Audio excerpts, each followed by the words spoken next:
This is not the place for you to be. So let's have fun, let's get messy. Throw on your unitard and come with me. Welcome to the slop. Now let's get sloppy. Let's get sloppy. Yeah, let's get sloppy. Here we are. We're back for another season of the Slop here on RHAP. I am Rob Cesternino, and we are about to get very sloppy because this is the show where we talk about all of the nonsense that goes on in and out of the Big Brother house. All things Big Brother, past, present, and future here in one nonsensical show that we call The Slop. And here back with us, a guy who is known for getting sloppy on all different matter of podcasts. Please welcome in Mike Bloom. Rob, Big Brother is back, and just like Felicia's mic pack, I'm wet and I'm ready to go. Okay. All right, here we go. Mike Bloom is here, full bloom, and boy, first of a doubleheader here tonight with Mike Bloom, as I'll be talking about Claim to Fame later on tonight with Jenny Autumn. So be on the lookout for that. But this is the kickoff, the premiere of the Slop, and so Mike, this is a free preview week for everybody here to check out some of the content that goes on behind the scenes on Patreon. So this is a episode that everybody can see live right now. And then also on our Patreon at robswebsite.com/patron with all of the rest of the content from this week. But this is it. One week. And then next week, we're back behind the patron wall. First taste is free, and then you can check out all the goodies behind the paywall. And listen, it's just a small dose of everything that you get. Consider the Patreon account of Rob Has a Podcast like the live feeds, right? You are paying a certain amount, or you are undergoing a certain amount of ads via watching Pluto TV at the exchange of getting some fantastic patron-only content on the other side, including a lot of the nonsense we're going to get into, Rob, recapping not even the first week. At this time, Rob, 7 days ago in about 5 hours or so, we met these people. Now we have known them. We've known a lot more about them. We know them intimately. No, we know them intimately, and we were revealed to have a 17th amongst them as well. So much has happened within the past 7 days, Rob.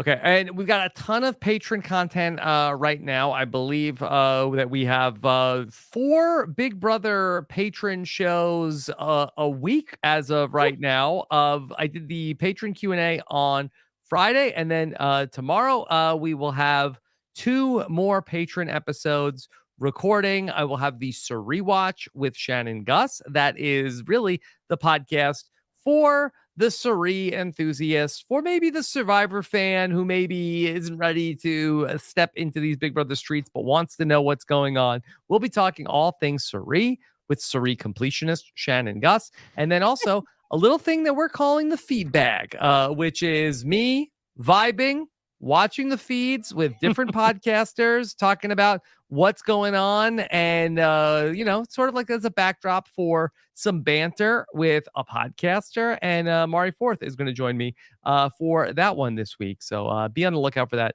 That's all at robswebsite.com/patron. All right, Mike, here we go. BB25, how stoked have you been?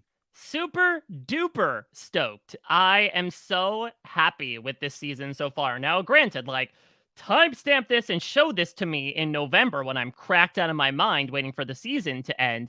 But the fact of the matter is, we have a small sample size of having these day one feeds. It's been about the 4th season that we've done it. But I cannot think of any first week that we have had in the realm of this. BB19 had a very eventful first week, but that was more so due to just the wild calamity of events and powers and departures that were happening. This cast is a group that stuck out since the very beginning. And getting to see them actually get into the house obviously have surprised in very different ways than when we first gleaned opinions of them but a week ago.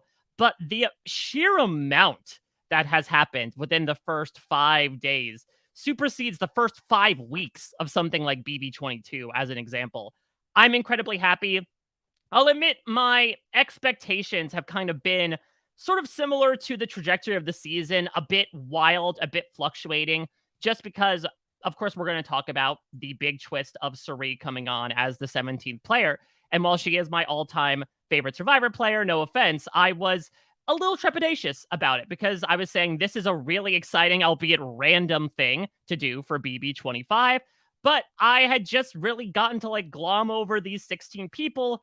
Are we getting into another BB19 scenario? Not in the certainly volatile way, but are we going to just basically have Cirie season featuring 16 supporting players? And that has not turned out to be the case. I've been very happily surprised how much Cirie is not necessarily like the main character of BB25 so far. Well, yeah, I think that is an interesting place to compare it to Paul in BB19, because I do feel like that there were some people on Wednesday night when this premiere happened, like, that's it, season's over, Cirie's got this. But, you know, the thing was that Paul came into BB19 as an incredibly popular figure from BB18. I don't want to necessarily say it's like apples to apples, but imagine, say, Taylor came into the house this season to play, maybe in a scenario where maybe she didn't win. Maybe Taylor ended up, Monty doesn't take her to the final two, and then she doesn't win. And now here comes Taylor is back this season. And now everybody knows Big Brother and is like really so much reverence for, okay, Taylor, tell us what to do. That would be like, most of these people don't even know who she is. Most of these people are like, okay, here's another random person. So while we know the skill set, and maybe other than Izzy and Corey, most of these people feel like, okay, great, a person from Survivor is here. I don't care. I don't know her. And it's an interesting examination now. One does wonder, much like we looked at BB19 as an example, and we look at some of the people cast and are wondering, like, okay, are we purposely throwing Paul Sycophants in there? A Raymond who got a photo with him before they ended up playing together to sort of help play into that one returnee, get your bang for your buck. See, Raven got married this week. I know. Congratulations. I did see a dog in the photo, and my mind went back to her barking in the backyard. So I'm glad that she was able to BB19. Yeah, was able to literalize that. But I do wonder, as great as this cast is, and I really do feel like they have been delivering on all fronts as promised and then some over the past 5 days, did they purposely cast, with a couple of exceptions, people that are not aware of the other two triangles of the CBS Big Three, just to like give Cirie a bit of a fair chance? So they didn't necessarily screen her highlight package before going in, so that when you have, I think it was Cameron, right, being like, oh, you were on 2 seasons of Survivor, not even aware of her legacy. They probably thought she was perhaps a bit similar to another Big Brother to Survivor transplant in Beast Mode Cowboy. For sure. So yeah, it's been very fun, very fluid, a lot of stuff going on in the house. And so everybody, I mean, I feel like that this is the most excited I've seen this Big Brother community. Really, I mean, I guess we had like the moment last year when everything came together, when the big alliance ended up saving Taylor, and everybody was excited. But that was fleeting. Yeah, and I will say it's interesting comparing first weeks, because last year was obviously very differently toned, and it was a bit of like, you can't pull your eyes away, but it was less so because of the excitement brewing and more so of like, who is this cracked out girl Paloma, and what is she talking about, and what is happening? And then the year before, direct that to Frenchie, who was in a position of power on top of that and absolutely doing the most ridiculous things, who has now seemed to have set a standard for just like really wild first HOHs. Now that we have some people deciding not to go for it and some people adamantly going for it, as we saw in last night's episode, feels like the pendulum is starting to swing in the other direction in this era of like, yeah, first HOHs are you know, a little loose. And as a result, they're going to play loose. And it's been so much fun to get to watch, unlike those other 2 seasons where they were entertaining feeds, but primarily focused on like the activities of one person who very much had everything revolving around them.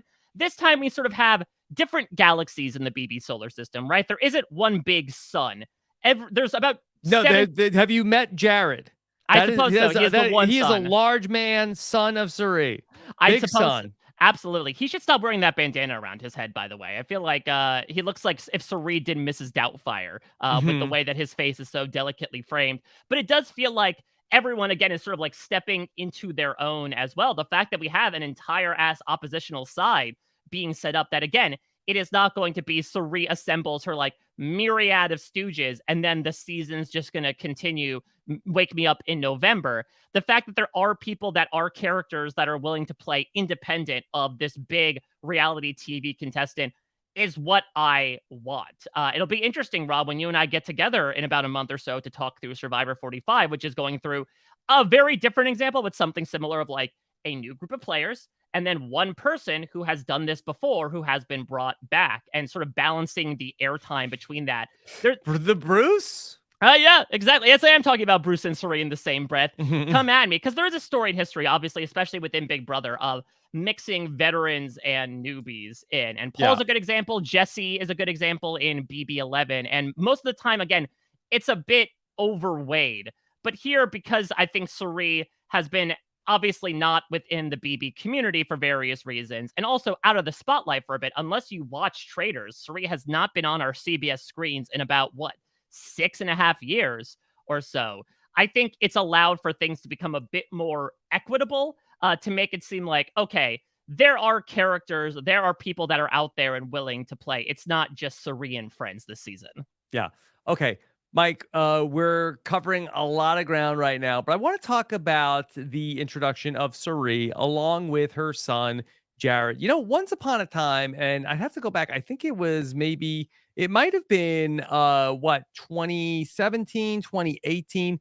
You and I think we made podcasting history when we did to my knowledge, the first ever recorded Brant Steele podcast. Now it's been done. Many have come, but I don't believe that there was another one before. You and I did Survivor Loved Ones, a Brant Steele with the likes of Aunt Patty and my mom and Kat's cousin, and of course, who I believe, spoiler alert, was the winner, correct? Kat's cousin Robbie. Spoiler alert. Who, much like Raven's wedding picture, got down on his knees and barked like a dog. Did we drop the ball not having Jared Fields there? See, it was tough because we really had to pick our poison between one of the Fields family members, either Jared or HB. And considering that HB was the OG family member for Cirie, right? He had gotten brought in on Exile Island. He got put to work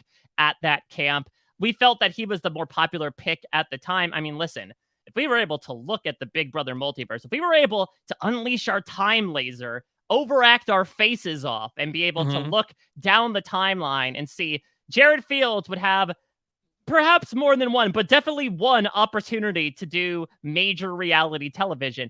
Absolutely we would have prognosticated that. We would have made it not only that much of a forecasting as to the future of podcasting reality television, but talking about future reality TV contestants as well. Okay. So, Mike, for Cirie, we've never seen this element of having to come in now and play with a family member. Well, so we've had in the past the Dick and Danielle of it all, which was obviously a parent-child situation that's very different. I feel like Jeff Probst would not know what to do if Evil Dick visited Danielle out on the Survivor Island, because it is not a lovey-dovey relationship. But that was very much a parent-child duo that worked together incredibly well, making it to the final two. What's it like to be the child? Now, Daniel, you haven't spoken to your father in 2 years. That's odd to me. Tell me why. Where's the love here? Wow. That's amazing. Fascinating. Yeah. Do you think Jeff would pull the Julie of like, no, I love you? You look like that very pretty actress, Busy Phillips. Love one another. Yeah. Oh my God. Talk about Freaky Friday. But we've had that. We've had Morgan and Alex play together on Big Brother OTT. And then, of course, we had sort of the backdoor way of doing it in true Big Brother fashion with Project DNA with Nokomis and Cowboy playing together. And don't forget the various twin twists. That's true as well. Technically, siblings that eventually did play together, even though they swapped out as well. People are alleging that is also being thrown in here as well. So I think people are just willing it into existence every 12 seasons or so. But yeah, it's a unique scenario because it does seem like from what was confirmed on the episode last night, Cirie and Jared knew this was happening, knew they were a bit of a package deal. and that this is a secret they are trying to keep under wraps for at least the time being. Now, I forget in the Willett timeline when they ended up revealing it to some of their closest allies. But here, Izzy is the only one that knows. And this is, again, very oppositional to when, I think it's Danielle, or no, Dick was the one, right, that was watching it from the little hidey hole. And then he comes out and he's like, oh, Danielle's my daughter, and we haven't spoken in however many years. Like, they are very much keeping this under wraps because they are simpatico. And I'd be remiss to say, as much as I'm saying, oh, great, everyone's sort of having their time in the sun, everyone's trying to play to the best of their ability, this is going to be far and away the main narrative of the show until this gets revealed, right? Yeah, I think so. I think that is safe to say. And so, how do you feel like it's going so far, Mike? I mean, so far, so good. I think the question that I have that has certainly been going back and forth, that I still kind of like, I'm rolling over in my head is, again, there is a storied history of this going all the way back to something like Big Brother 4, where it's like, hey, half the house guests have exes that know them, the other half don't, where they have not necessarily, with the exception of season 6, ever done something in saying, okay, we're going to make this fair for everyone from the get-go. So everyone has an equal opportunity to do as well or not so well. We're not going to make things fair or unfair for half the cast right off the bat. But it's always tough to chew over when we're just walking in with the objective fact that there is a set of blood relatives here. Not only that, a mother and son. She gave birth to him. That you have to imagine, okay, no matter... No mention if she delivered Jared herself, like Red's babies. Oh, yeah, could that have been an additional twist on it? That Red actually delivered Jared. The babies? Oh, my God. And he just didn't recognize it because that beard grew over his eyebrows and his eyes as well. Because Red was giving deliverance, but not delivery room. How long, Rob? How many episodes until they drop the banjo stinger in for any Redisms that come out? I think so. Look, that somebody on the Big Brother production team that they love the Red archetype, and they're just going to give it to you every season. I mean, 100%. I just want the beard to grow longer and longer every season until we get like a Wee Willie Winky or like a Rip Van Winkle thing of just a guy dragging his beard on the ground as he's attempting to navigate a balance beam. But all that is to say, it's tough to sometimes swallow. And I did feel bad for these contestants initially again, we had been set up for, granted, a truncated period of time, but like a good 48 hours where we're studying the cast.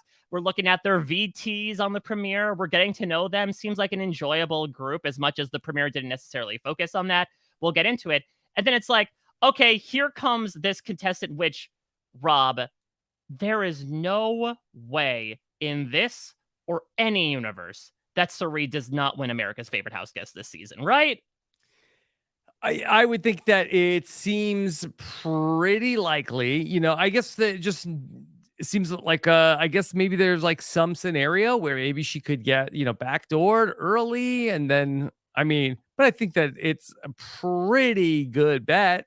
Yeah, I mean, it has to happen because we, much like, again, like Alyssa Slater makes it to 6th place, but still, like, you have the Brenchel votes, you have the title at the end of the day. And the fact that there are Survivor fans, including Shane and Gus, actively checking out Big Brother for the first time because Cirie, means no matter what, if people are watching or not, the community is going to rally saying, let's give Cirie this money no matter what place she finishes in. I felt so bad for these contestants. I feel like I was giving like a Hisam reaction when I saw Cirie walk in, as they're just like, oh no. Okay, well, there goes that $50,000. Well, I guess I better go for the $750. Go for broke at the end of the day. Not need to settle for AFP money, because it does feel a little odd to have someone start the game with this ally so firmly entrenched in their pocket. Now, again, that being said, if and when this secret gets out, this could blow things wide open. Absolutely screw her over. This blade could very easily get turned on her, and that double edge could slit her throat at the end of the day. But considering that she has gotten off to such a hot start, is not unexpected given just the caliber of social strategy that Cirie has put on master display over the 15 plus years that she's been on reality television, but also that she knows these games. Big Brother is something she's still trying to get adjusted to, but at the same time, she knows how to get over those day 1, day 2 jitters. She's the ringer that gets brought in to repeat senior year for the 5th time, while everyone else is coming in having no idea what these classes are all about. And so I feel like, again, while my expectations have been superseded, that everyone has sort of tried to rise to that level, at least in the amount that they are gaming, there is still a little bit of a taste in the back of my throat that is saying, like, as much as I love Cirie, if this was any other player from any other CBS reality series, would I be feeling the same way? Mm-hmm. And what's your answer? I'm not sure. And listen, I feel like that's healthy of me to admit, that we all have, listen, we would not be a Big Brother fandom if we did not have hypocrisies and, and enigmas wrapped up in mysteries of, oh, I love this person when they're the underdog and I hate them when they're the overdog. I think it's a difficult concept to overcome on paper. I think it has helped certainly that, again, the cast has kind of shown itself to shine outside of the stuff that Cirie is doing, and that it has become less about that. It's good that, Cirie has certainly set herself up well, and to see Jared and her interact has been well worth the cost of admission from the first day. Right. I mean, if this was with Boston Rob and like his adult daughter, that the ages don't quite line up, I think that everybody has a very different reaction. So it's not necessarily that people are cheering because it's fair. They're cheering because it's Cirie. Right, absolutely. And it'd be odd, though, if Boston Rob did come on and play with his daughter, because who would cover the podcast? That's true. That is a very good point, Mike. All right. So, Mike, that one of the things that's been a lot of speculation, a very fun search on your Twitter or X.com is a little search of a term called 18th house guest. Mm-hmm. Yes. And, Twitter is running wild with all sorts of different theories. Apparently there are 18 beds in the house according to some, and so that must mean that we are due for an 18th house guest. First off, Mike, what is your level of confidence that an 18th house guest is coming to Big Brother 25? I mean, my level of confidence has been shattered over the past 5 days, because once the windfall came in on Wednesday of, oh, Cirie didn't go to that karaoke event, her son's on, maybe she would be on, I was like, what the hell is everybody on right now? Stop sniffing Dan's mist. There's no way that she's on. The story is that Jared is going to prove that he can be his own person. He can get out under for the shadow of his reality TV legend mother and show the game that he can play. I am a little bit sad that we lost out on that storyline, though maybe we'll get it back if Cirie does get evicted before Jared. And then, lo and behold, I was stunned when I saw her pouring champagne in the kitchen, as were we all. So if it happened, it would be odd, but it wouldn't necessarily be unexpected. The 18 beds thing, I mean, wouldn't it be so simple as to say, like, well, they didn't crown an HOH the first night, so they're just doing 17 beds and one HOH bed? Because I think they counted the HOH bed as the 18th one. Interesting. All right. Well, Mike, we're not here to be sensible. This is the Slop. And so, okay, great. I want to give you. Then I'll say it. It's Holly. It's Holly. Okay. That's 18th All right. house, So yes. I want to give you some of Twitter's theories, and then you tell me. Okay. Where is there smoke? All right, like what are the possibilities? Okay. A popular Twitter theory says the 18th house guest could be Derek X. Okay. Buying or selling. Yes. Derek X is the 18th house guest. So there is some credibility. This is probably the one that has the most amount of legs that I've seen so far. Everything else is Christmas hobbling along. This one is actually sprinting, because Derek X's social media presence has been a little funky. There was a very fun reaction video of Claire having a panic attack, but in a happy way, over seeing that Cirie was actually on the show. Good on her for calling it the night beforehand. This was seemingly filmed by Derek X, but there was no sound behind it. This person was trying to remain not heard, not seen in the background. Derek X is no Brian the cameraman from The Office. He's Jim Halpert in so many ways. The other thing is that Derek X started posting on Twitter, or X. Derek X, perhaps. Perfect. Derek Twitter. See, that's maybe the one point against it, is that, like, maybe he's trying to rebrand. He saw it was X and he said, this is my time. But he has posted some odd things that would make it seem like he got hacked and Claire is responding to them. That makes people feel like hacker twist confirmed. Exactly. It is Anal Casey ice. behind Yeah. the scenes. Let's go. And so people are wondering, okay, is Claire running Derek X's social media account? But here's the thing. For those of us that, again, unlike these BB25 house guests, have watched outside of Big Brother, Rob, you and I got to cover the electric 34th season of The Amazing Race, which Derek X and Claire won.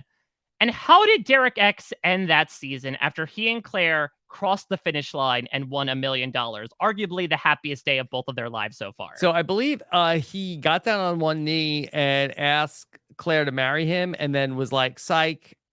That's the thing. These two are the ultimate trolls. Do you think they would be that boneheaded to sincerely not only put the tongue in cheek, but stick it through over to the next person's cheek to make it so incredibly obvious that Derek is not there? I think this is a typical double bluff. I think they're pretending to build it up. No way. I think they're purposely building it up. That I believe also Mike says no. Yeah, I think the smoking gun is also that I believe OV did his second annual. I'm going to ask people at the premiere party who they're asking for to win, and I believe Derek X did send in a video, and I think be a pretty big, flagrant, unfair thing if someone who already knew these contestants by name, roughly speaking, would get the chance to go into the house. You don't like that one. Okay. Twitter theory number 2. Mike, any credence in your mind to the idea that challenge legend CT could be the 18th house guest? Apparently, he is taking a break from cameos and been active on social media since the cast has been released, according to some on the Twitter. Well, first off, I love the diary rooms this season. CT would be terrible in them. Rob, I don't know how versed you are in challenge lore, but CT kind of has this grumbling Boston accent. He just kind of like talks like this, you know, like Boston Rob sounds like Dr. Henry Higgins compared to CT, who's just mumbling and grumbling his way through decades of reality television. He would be awful in the diary room. I think, you know, he could be interesting to get brought on, I suppose, could add another number to that older house guest contingency. Could be some synergy for the challenge coming up right after Big Brother on Thursday night. Yeah, but like he's not involved in that whatsoever. Yo, dog, I heard you like challenge. Yeah, I suppose so. I mean, listen, if these people aren't aware of Cirie being on multiple seasons of Survivor, they're going to say like, okay, what does CT stand for? Like CAT scan? Is that you? You're some sort of doctor? They would have no idea who this guy is. The only reason I could see him be in the house is if he's promoting one of these movies that he's become a part of now. I don't know if it would necessarily be his speed in many ways. All right, Mike, another internet theory says that the 18th house guest is actually the twin of a already existing house guest, and we will get a reveal of that twin who turns out to be Luke. Yes, Luke and Duke. There is another Duke Valentine, I think. Well, this is my favorite theory by far because people are noticing some changes in Luke. Now, look, Luke has, much like his artwork, stuck to the back wall for the majority of the show so far, though he has woken up in the past couple of days. Spoiler alert for the feeds. But people have been noticing small differences for him. Like when they see him in the fits and starts that they do, his hair is combed differently. There seems to be a tooth that appears and disappears. And perhaps people are also giving an affinity to like this seemingly change in personality from the fact that the twin has said like, no, F this. We're not sitting on our hands for 100 days. Okay, let's actually go and play this game. I love this. There is zero information out there that Luke has a twin whatsoever. This makes it even better for me. I want a homegrown lab Luke. Luke doesn't have a twin. That Big Brother has been genetically engineering this cast member for years at this point. Yeah, it would be so fun if this was the case. I am rooting for this very hard. I do feel like that from the moment like Luke was cast, I was asking myself like, why is this guy here? What are we doing with this guy? Because I feel like that he doesn't really quite fit in any sort of box that you feel like that they would be looking for. No, he fits more in a panel than a box. Yeah. And so I think that this would be super fun. And of course, this is Big Brother 25. We're going back to classic things we've done before what would be more iconic, Mike, than to have a return to one of Big Brother's greatest pranks, the twins twist? Yes, absolutely. I would love that. Unfortunately, we don't have a dentist to come in there and identify the differences in their teeth. Instead, they are thinking that Luke is a dentist. So that would be the ultimate twist in irony as well. Yeah. Okay. So we'll keep an eye on that. Again, no official word anywhere about any 18th house guests, but does not stop the people over at X from speculating wildly. All right, Mike, this was the 4th season in a row that we had the live premiere, live move-in, which kicked off on Big Brother 22. Was the first time that we ever saw that. I know many fans are excited about it because it means that we get live feeds immediately after episode number 1. But some of these episodes have been a little bit of a drag. What was your reaction to the BB25 premiere? Rob, I think we could be cards up here. We can replace some in that statement and replace it with all. This has been, it's a real risk reward. Much like every choice in a social strategy game, right, comes with benefits and drawbacks. Okay, you like live move-ins, you like day 1 feeds, fantastic. It will come at the expense of, episodes that last at least an hour with 4 separate challenges in it on a live episode of television, and only getting to know these contestants through pre-taped packages and random DRs that may or may not be pulling from clips that were sent to the 2 of us days beforehand. Yeah. You would think that they would have gotten better at it over the years. Mike, they went shorter. This was only a 90-minute premiere as opposed to some of the 2-hour premieres that we saw. And this one, I think, was just as rough as any of them. Well, I think each of them has their charm, right? BB22 had, of course, the infamous have not door getting locked, which is maybe one of my favorite live episode moments we've ever had. BB22 may not be regarded as the most interesting season, but I think it was the most interesting live episodes we had between that and the triple eviction on the background during the triple eviction, which was an incredible way. So sloppy. Yeah, to unfortunately ruin one of the biggest twists in the show's history. BB 23 and 24, they did calm down a bit, but again, it was still primarily watching these competitions over and over and over. 24 and 25, they've at least improved upon it by making 4 different things happen. But if you are a Survivor fan and you get the tidal wave of information that Cirie is going to be on, and you're like, fantastic, let me rewatch the premiere. Wait, what are they doing? They have to kick themselves in the butt 100 times? Who's Dr. Goo? What's Goo-copolis? It says Goo-topolis, Julie. Goo balls.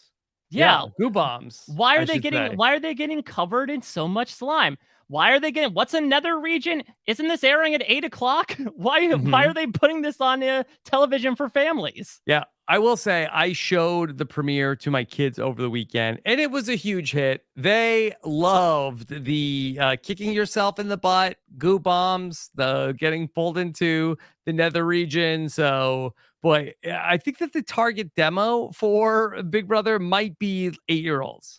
Do you think getting pulled into the nether region was their ode to Les Moonves for getting them onto the show in the first place? I don't know. Yeah, I guess that's the thing, right? And you and I have experienced this with Survivor as well, that sometimes we had to look at these things and say, yeah, this isn't for me, but it probably is for someone. And so I'm hopeful that the Dr. Goo narrative is going to carry out. I was a little flummoxed by the narrative of that challenge. So Dr. Goo seems like a nemesis, right? And he set up these goo bombs. So why, when they seemingly diffuse the goo bombs, did the goo bomb go off? Yeah, my kids had the same observation. Dad, why does the goo bomb explode if they... I don't know. Yeah, are you supposed to self-contain the explosion? Are you trying to be the sacrificial lamb to say, okay, I'll take the goo on the chest so the town won't, so Goo-topolis is safe? But also, shouldn't Goo-topolis also get goo bomb? Doesn't that seem like the name should fit? Goo-topolis. Oh, so sorry, Julie. Or is it ironically named, like calling a big man tiny, of it's the most goo-free place in America? That's so many good questions, Mike. Who gave Dr. Goo his degree? Okay, I want to seek that person out. How do they feel about creating one of the most evil people in America that's trying to set up goo bombs everywhere?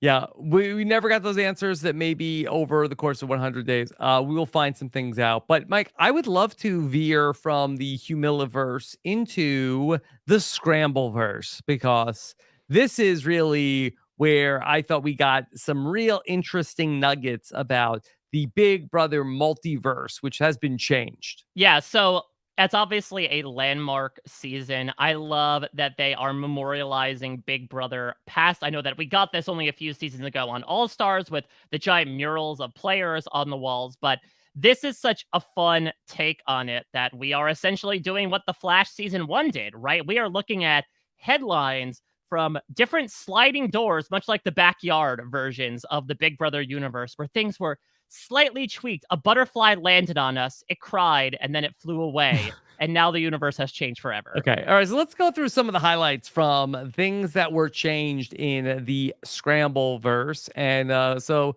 we have some slides to show you here. And so this one is the different newspapers that we got to see. Now, I think that the one that might have been the most salacious was this one about Jeff and Rachel tying the knot, Mike. Yeah, love is in the BB air. So now we have to think about, Rob, let's work ourselves backwards here. Let's do what they did. We have the fully completed puzzle. Let's try to deassemble it and put the pieces back in the box. So I love it. In this case, Jeff was with Jordan, Rachel was with Brendan. They went on BB13 together. Yes, this is exactly the scenario. And they amicably split, probably in-house. Actually, you know what it was? So we'll talk about this in another headline. Lawan receives his superpower, just like he thought he would get upon getting evicted. And what he gets is the key party twist, where everyone draws new partners. Jeff is with Rachel, and a la some of the best rom-coms in human history. They're handcuffed. Yeah, they're handcuffed together, and soon they're hand-in-hand cuffed because the two find love with each other. And so now, how do you break it off with, your girlfriend, your fiance, while in the Big Brother house, while also competing against them? Wow. Now, in this scenario, are Brendan and Jordan also a thing? I think they would try it, but they feel like the most diametrically opposed, right? This is a PhD scientist, and this is a woman who didn't know what a time zone was. I can't even imagine them exchanging a sentence in the same room together, let alone several snippets of dialogue. All right, what's the portmanteau for Jeff and Rachel? Ref? Though it just sounds like Scooby-Doo saying their name. Yeah. Ref is rough. All right. Let's take a look at another one of these. All right. Big headline. Breaking news. Paul wins back-to-back BB seasons. Wow. The opposite of Gumpy. Very Gumpy. Friendship. Yeah. So Paul would become the Sandra Diaz Twine of Big Brother, winning seasons 18 and 19. Now, I have a lot of questions about this. Would just one vote swap? Would it be 5-4 in the other direction? Or is this like an absolute landslide for Paul? No, I think it's just one vote changed. Okay, so like he just talked to the right person at the right time. And then all of a sudden things change. I mean, think about what that means. That means Nicole doesn't come back for BB22. Does Cody nearly do as well? And also, does Paul wear the same shirt to the BB19 finale as he did the BB18 finale? Does he make the same stupid mistake again? Yeah. I mean, this is the most plausible of any of the alternate universe headlines that we see. Yeah, this is the one where you stop into it and everything seems completely normal for about 3 days. I think you're a tidbit of like, 2-time winner Paul responds to the premiere of Big Brother 25. You're like, oh, I don't remember that completely. Interesting. Pissed. Okay. All right. So that easily could have happened, that one. Okay. Rockstar blindsides and then Brett on his daughter's birthday. So in this scenario, does Brett have a daughter? Who is this man copulating with to produce that daughter? Is his daughter the various anal lice that have existed from said copulation? I hope not. So yeah, Brett has a daughter, and then what is she, like a baby? And then Rockstar blindsided him. Unless, could this be a literal birthday? Could Brett have found out on that day, oh my God, Brett, your daughter is born, and Rockstar's like, F you, Brett. Screw you and your micro penis that produced that child. Why did you have that handy even before I said it? Look, Mike, we have synergy. Absolutely. Yeah, I love it. I would also love the irony that, assuming Rockstar has a daughter as well, that she would just completely denigrate another parent of just like, well, listen, I don't want it to happen to me, but I would be more than happy to have it happen to you. Yeah, maybe his daughter's name is Annalise. That could be it as well. Like, could Brett's daughter be the past version of Annalise from Big Brother 21? Yeah, very possible. Very possible. An interesting Instagram follow, I will add. Yeah, not that I won't add her because my wife will get pissed. But very gumpy. Yeah, very gumpy. Very gumpy. Okay. All right. I meant in addition. All right.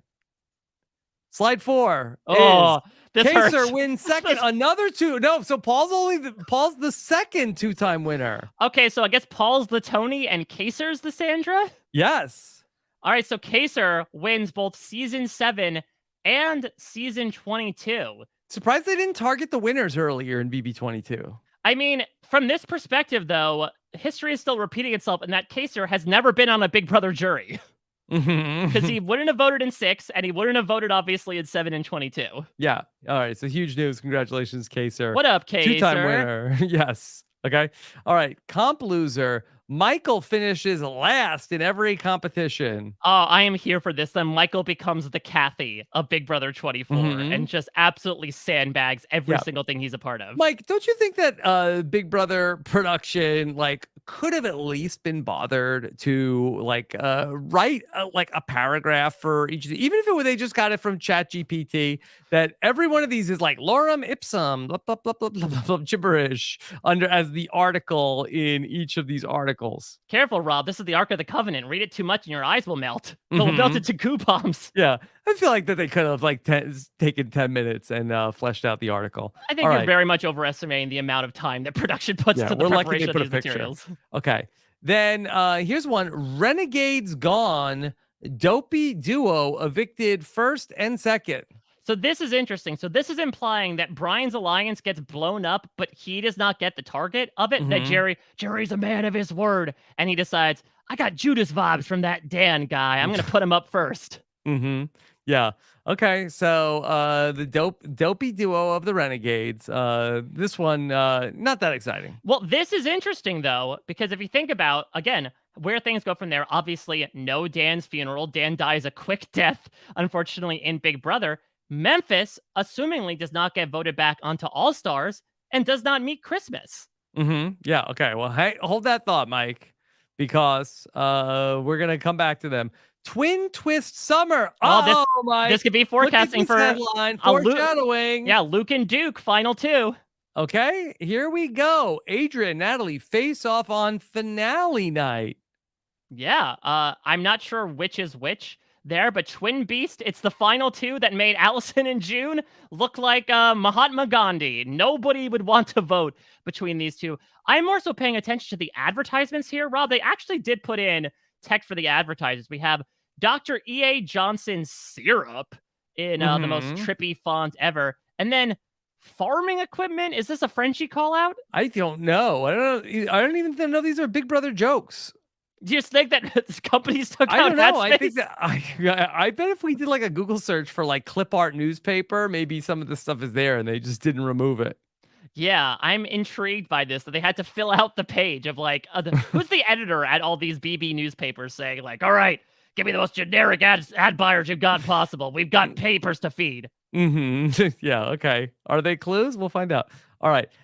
Then, okay, here we go. BB house guests, Nashville and Halloween marry. So in this alternate universe, are Memphis and Christmas named Nashville and Halloween? Yeah, so I guess, are we slightly adjusting things for Memphis was born in Nashville and Christmas? Now, she's Christmas Joy. Is it Halloween Horror Abbott? Almond Joy. Almond Joy, that could be it. Do you think Halloween broke her arm instead of her leg? Maybe. I don't know, but was Nashville in the Renegades? I don't. He's in the Grenades, not the Renegades. The Grenades, yeah. Now, Christmas in Memphis, they really did get married, right? They really did get married, and they really did beat somebody up, right? Yeah, I was gonna say, I would say Nashville and Halloween are probably very much give peace a chance compared to their real life counterparts. Yeah. Okay. So I don't know. Did they do that in the multiverse? You know what? Maybe they hopped into our universe, did it, and saddled Memphis and Christmas with the crime. They're just the innocent people at the end of all this. Okay. All right. And then I think that is it for our alternate headlines. So there was also the other one about how BB sweeps the Emmys. Yeah, that feels like the biggest self-own I've seen a show do in quite some time, of like, the most ridiculous thing happened in this universe. We actually won some major awards for this BS we do every summer. Yeah. Okay. Well, look, BB has been on the outside looking in terms of winning some Emmys, but maybe that's about to change as a Big Brother has brought in an amazing contestant to the mix, and her name is Felicia. And the live feed so far this season, Mike, have been felicious. TGIF. Thank God it's Felicia on our screens. What an absolute piece of casting gold, platinum, diamond. Give me the whole damn mine, Rob, because through 5 days, she has proven why the older person archetype on Big Brother is arguably the best one we've seen across the show's history. Yeah, so Mike, that has been a widely reported story here on Big Brother social media about how Felicia has been on an epic pace in terms of the speed in which she has been destroying the Big Brother mic packs.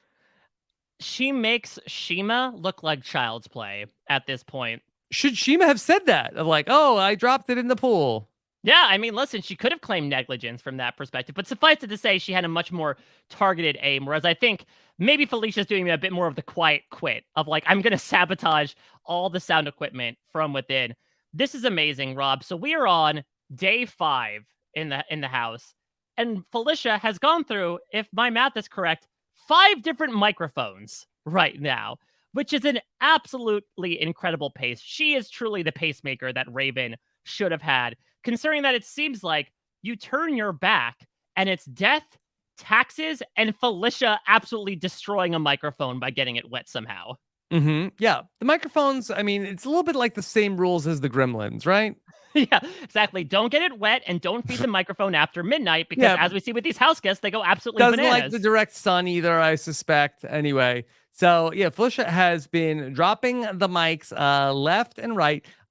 Here's a clip of her famously, she fell into the hot tub. Yes or no, this is going to be in the episode. Wednesday night, we're watching Felicia fall in the hot tub. I don't know about Wednesday night because there is so much happening right now. I think at the very least, we're looking at this in like late October of, boy, wasn't it fun when Felicia kept getting her microphone wet in the first week? This is gold, Mike. I think we're getting a whole Felicia segment, and I think that this is the coup de grace on Wednesday.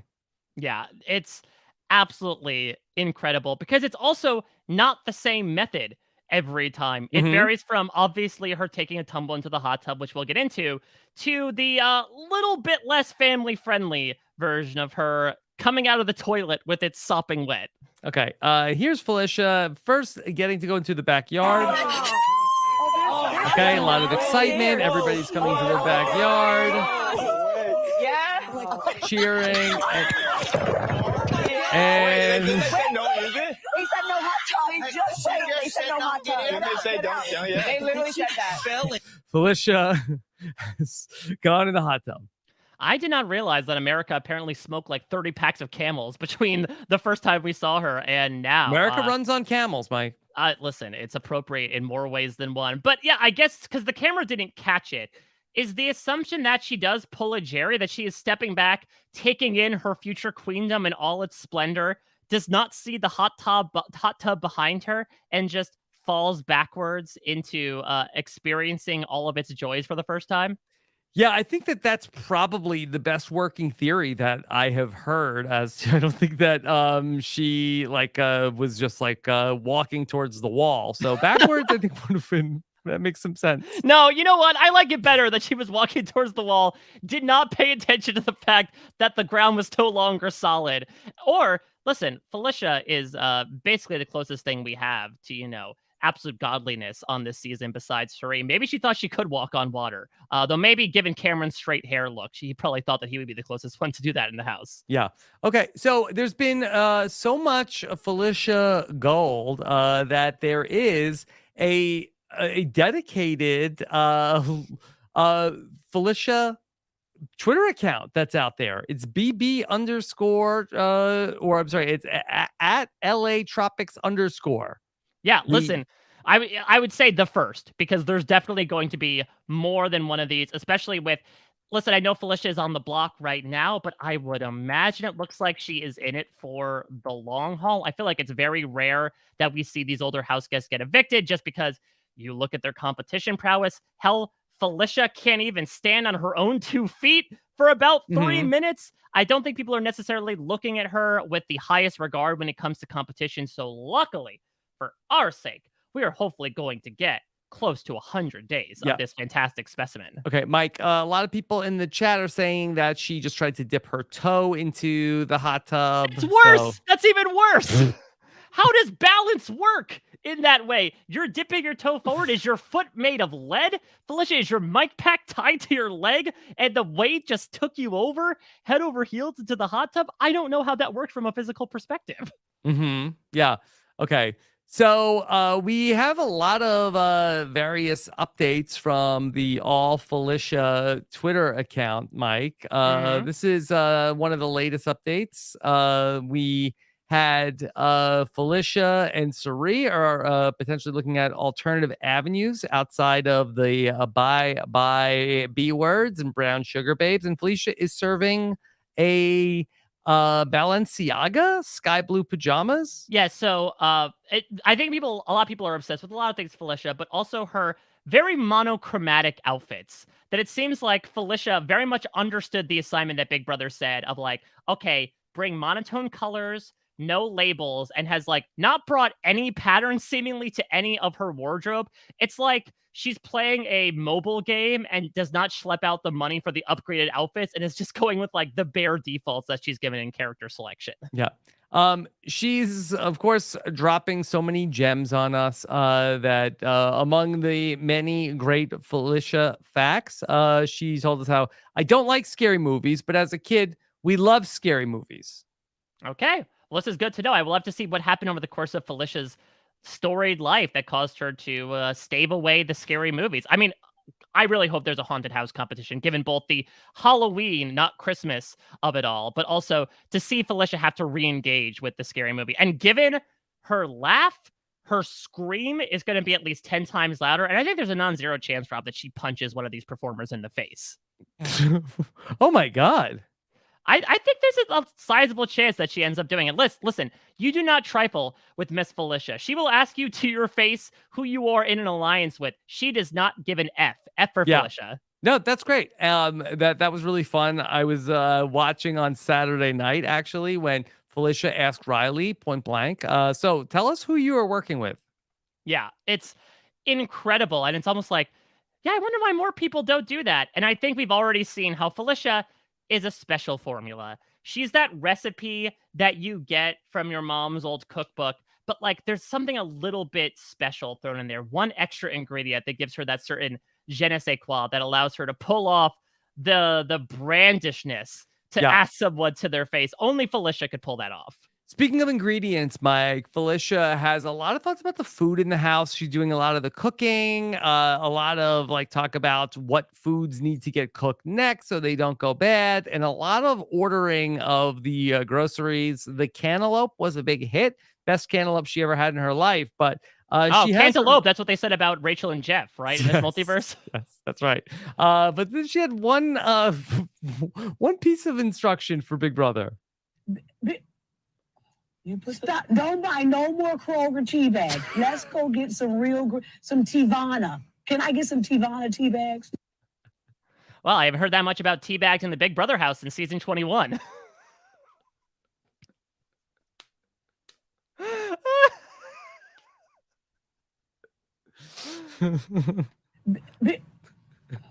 Stop! Don't buy no more Kroger tea bags. Let's go get some some Tivana. Can I get some Tivana tea bags? Stop with the Kroger tea bags. That is Felicia in a nutshell. Not only will she call the HOH out to her face, she will look dead into the camera and say, "Don't give me this cheap ass shit, big brother. Come on. You can up it season 25. Give us some Tivana. Come on."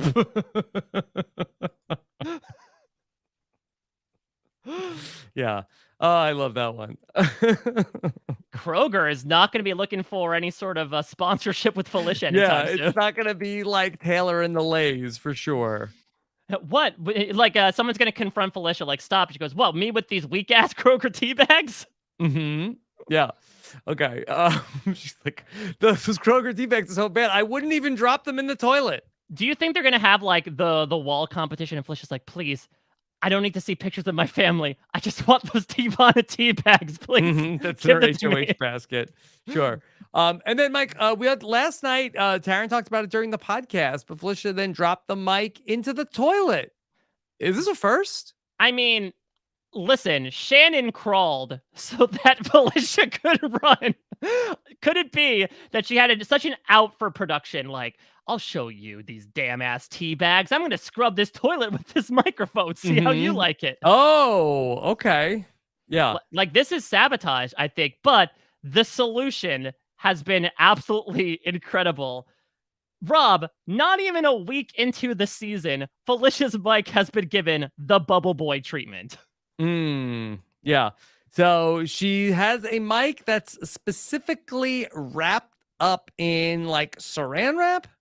It's wrapped up in like bubble wrap, saran wrap. Honestly, though, what I'm surprised about is, when I used to do summer theater, it got mighty hot there, especially when you were doing these shows in like 100-degree heat and you're wearing like wool and linen when it's a period piece. And so what the sound crew used to do to abate sweat is they would put the mic pack in a condom. Yes, I've heard of this. Now we know how plentiful those are in the Big Brother house. I'm very surprised they did not go the literal quick and dirty route and just like stuff it in one of those and try to say, okay, Felicia, try dealing with that. Yeah, but Mike, then be the sound person that says, here you go, Miss Felicia. Here's your condom wrapped microphone. I mean, the response would be, don't be getting any of those Kroger condoms. Weak ass CVS condoms. Yeah, weak ass. We need Trojan over here.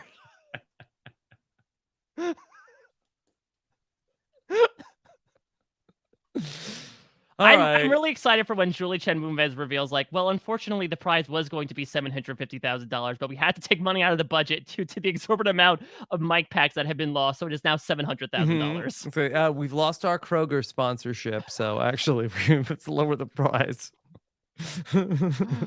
All right, Mike, you want to talk a little bit about some of the different universes in BB25, specifically... Yes, I know you want to talk about the Humiliverse. I really want to, because I clipped this out. This has to be one of the most embarrassing things to show a non-Big Brother fan as a Big Brother fan when they had to do a competition on night one of kicking themselves in the butt 100 times. Not only that, but the music that played underneath it honestly could be like the soundtrack for Felicia dropping her mic pack into the toilet. It is the most dodo of dodo music I've ever heard in my life. Yeah.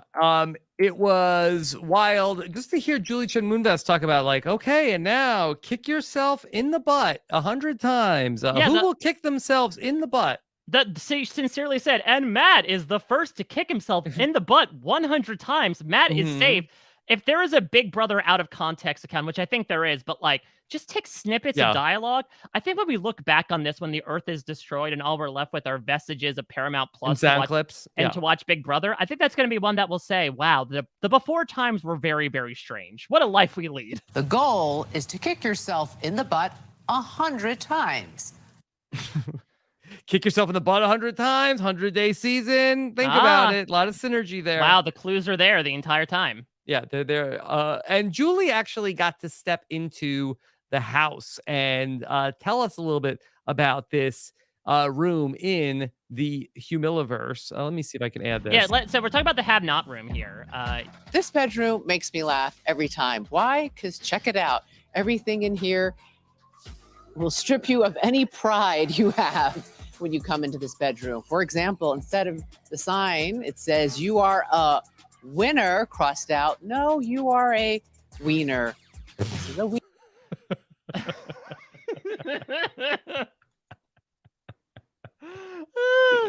First sign of trouble, by the way, when Julie Chen Moonves says something makes her laugh every time, you can bet dollars to wieners that it will not be funny. Imagine, Mike, the self-own to lay in the you are a wiener bed. I mean, this is going to bear so much fruit for you, Rob, down the line when inevitably we end up turning on these house guests and they end up doing despicable things. We'll have some choice words for them and it'll be far from wiener. Mm-hmm. Yeah. Crossed out. No, you are a wiener. This is a wiener bed, not the most comfortable place. Remember when Everyone Julie Chen knows is like, that I didn't want to do Big Brother because I wanted to get a serious journalistic career on 60 Minutes. And now 20 years later, she's like, wiener. This is a wiener bed. Somebody will sleep in the wiener bed. Is that why she wants her son to continue the legacy? Is like, I need to keep this wiener affiliation within the Chen Moonves line.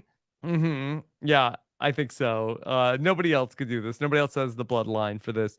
Was there anything else to keep going with this, Let's Mike? keep going, because I think there's some odd explanation behind the choice behind these beds, that these are supposed to be, I guess, like humiliation tactics. Like, oh, you thought you were a winner. Well, now you're a wiener. The puppet one loses me a little bit, which I think we're about to get into. Will Kirby called himself the puppet master. The sign says total puppet master crossed out. Oh, puppet. This bed, you need, I think, a Dramamine just to like sleep in this.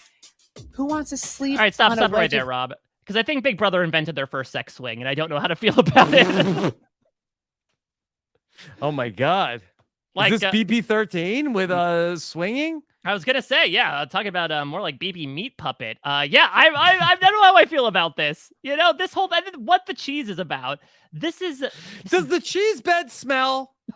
That's really what I want to know. I really hope it's scratch and sniff. You know, that it smells like stinky cheese. I feel like they talk about how miserable the have-not rooms are in that 25th anniversary special.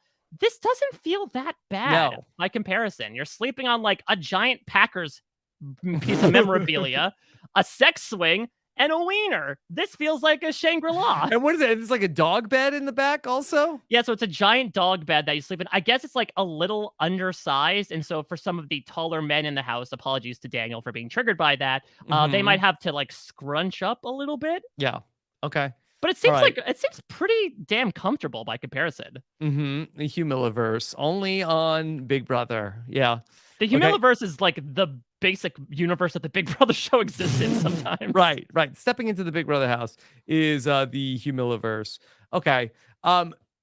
We have not yet gotten to talk about another Survivor relative that's playing here in this season. Of course, we have Corey Wartenberger here. Mike, of course, you are, very aware of Zach Wartenberger, his Survivor playing brother. What's been your take on the Corey Wartenberger story? So I guess the first thing I'll ask back to you is, if you were in the house, let's say we finally, in this timeline, you were on Big Brother 3 and you get brought back for BB25 anniversary season, and you obviously knew Survivor. Would you have looked at Corey and said, oh, he's related to Zach Wartenberger, no matter what his last name might be?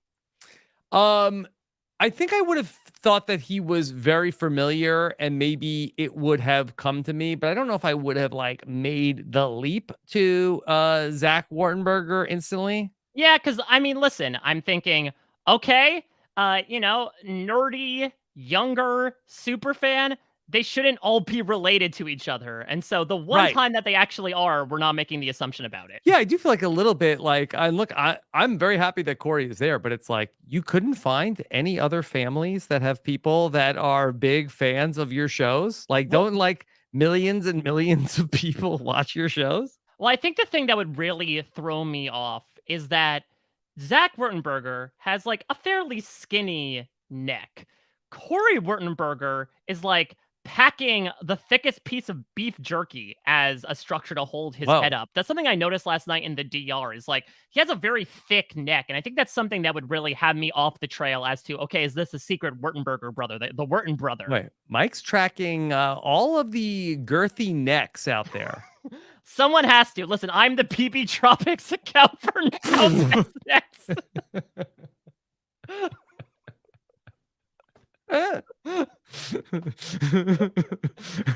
I'm so self-conscious now. I'm gonna wear a dickie on all the podcasts. Wear a turtleneck for the rest of the summer. I'm so objectited. Who's on neck watch? Yeah. Oh my god. So I have to button my shirts all the way to the top. I don't want any neck cleavage showing on the podcast anymore. Why do you think TJ Lavin buns them all the way out? I called out his neck one time on a challenge interview, and he's changed it ever since. Yeah. Okay. So, Mike, that there was a conversation that Corey was involved in talking with Riley when he decided to spill the beans to Riley about his famous survivor brother. First, notice the neck. Yes. Okay. Hard to see as much from the profile. All right. But let's see if you all can hear a little bit of this conversation. Rob is a podcast. You've heard of this? Boston Rob? Yeah. He's talked like he's been on these, but like he's on. Okay. Yeah. Boston Rob has a podcast. Wow. Who'd have thought, Rob, this joke from all these years ago of, oh, okay, it's Boston Rob. It's not the Rob that sucks. And then all these years you have been able to amass this incredible success for yourself. Build a veritable podcast empire that has gleaned some of the best interviews and coverage in reality TV history, only for it to be undone by thick neck Worcestershire sauce to say, oh yeah, it's definitely Boston Rob as a podcast. Hey, Cesternino, how does it feel? I stole your podcast. First, I kicked you off Survivor All-Stars. Now, Wurtenberger, he doesn't even know who you are anymore. I stole your identity. Watch out, by the way, Cesternino, your neck is about as thin as a piece of macaroni. I mean, Hey. Well, are we not like 20 years removed almost to the day from Boston Rob voting you out of All-Stars? So this is just... Well, Mike, I wasn't keeping track. I'm standing on your neck this podcast, Rob. Yeah. I don't even think that's accurate. There's not any no survivor in August. So he's like, wait every 20 years for a bazinga coming your way. Yeah. How about this? Hey, Cesternino, it happens every single day on Pluto TV. Okay. Just know, Pluto TV, I poon you every day. What do you think the chances are that they do like a promotional challenge for secret celebrity renovation and Boston Rob appears and like they clock Cirie because she can't hide her face during that reaction to Boston Rob? Maybe. She's like, yeah, maybe if Jared reacts, then they'll know. Okay, all right. And then Corey points at the screen like, that's the guy with the podcast. Yes. Okay. And so we do think that maybe Corey Wurtenberger might have been just yes-anding Riley here. Or when Corey was dragged into the nether region, could this be a different version of Corey who came from the universe of Boston Rob has a podcast? Boston Rob has a podcast? Oh, yes. Yeah. Okay. And then we have the Corey of Rob Zabachnik has a podcast. Robert the General DeCanio has a podcast. Yeah. Where every survivor Rob, there's always a lighthouse, there's always a girl, there's always a survivor Rob making a podcast. Wow. It's the Spider-Verse. Okay. All right. Mike, then one of my most favorite subplots of the season is the rivalry between Corey Wurtenberger and Hisam. Is this a rivalry? Well, it's a one-sided rivalry. It's the equivalent of like someone tweeting at you without tagging you, just like mentioning your name on Twitter, where like you're not even aware that they hate you that much, but they cannot stand your guts. Yeah. Okay. So here's a little clip about how Hisam has big feelings about Corey, and let's listen in on this one. And so we just have to be really smart because the truth of the matter is like Corey is basically giving them a direction of like, you have to get her out. You have to get Hisam out, you then have to get like maybe you have like these. They have a list of people they want to get out, right? And the truth of the matter is that they will cut Cirie at the end, and I wouldn't be surprised if they cut Cody out at the end anyway, right? Note he says Cody. He's gonna cut Cody out at the end. I don't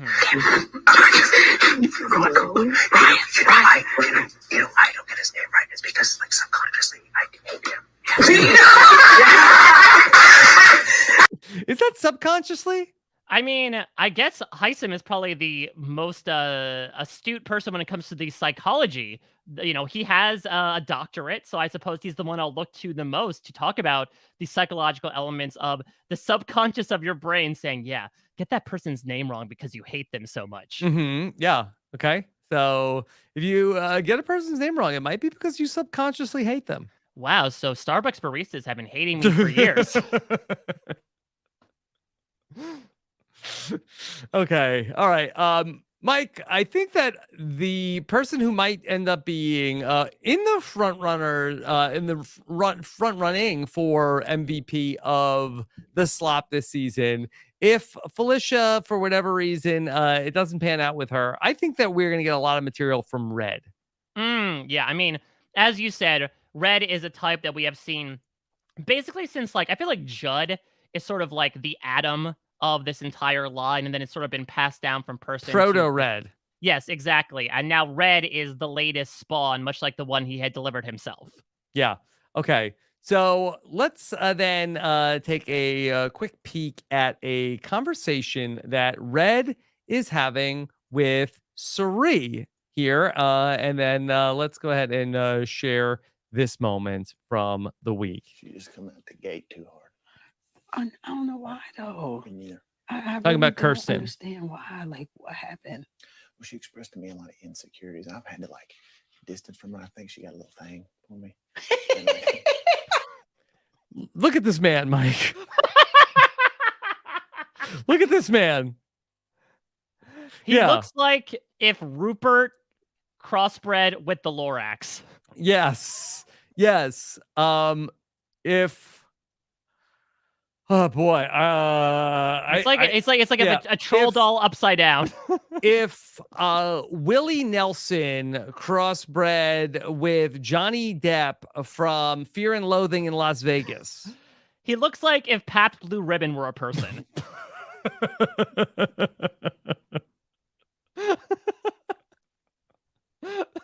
How could Kirsten not have a thing for Red? I mean, the man is respectable. You know, he has a family. He's got enough Red isms to fill an entire farmer's almanac. I am loving this. I really hope that at the live show, I know we sort of have gone away from asking questions to the house guests to sort of buy time over the course of the live show, but I really want Red to have a Billy Garcia moment of like, I found love in this house. Her name is Kirsten. Mike, isn't this a man that you would feel comfortable having him deliver your children? Absolutely not. He better have a hairnet on that beard. I don't want anything caught in that umbilical cord. I also imagine if Red were to deliver my child, he couldn't not say "hoo-wee" when the baby started crowning. Oh, a slipper one. Yeah. All right. How does Cirie react to this news? That, of course, I think you have to rewind it because I think that's the Cirie reaction. Okay. Here we go. and I got Allie Mae at home, and I'm like,